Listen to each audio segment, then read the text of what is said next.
กี่ไม่ออกกี่ไม่ออกไม่เต็มซะเดี๋ยวเอาไม้สักคำก่อนน่าจะเต็ม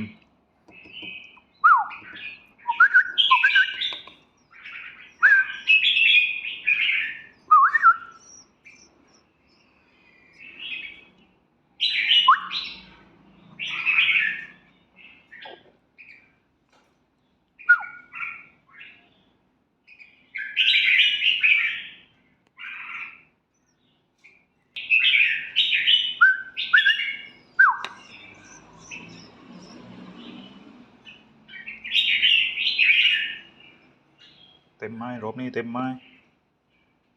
นั่นไง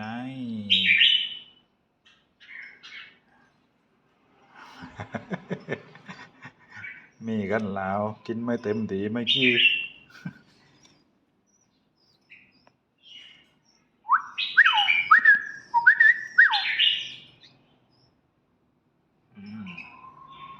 เอาไว้เต็ม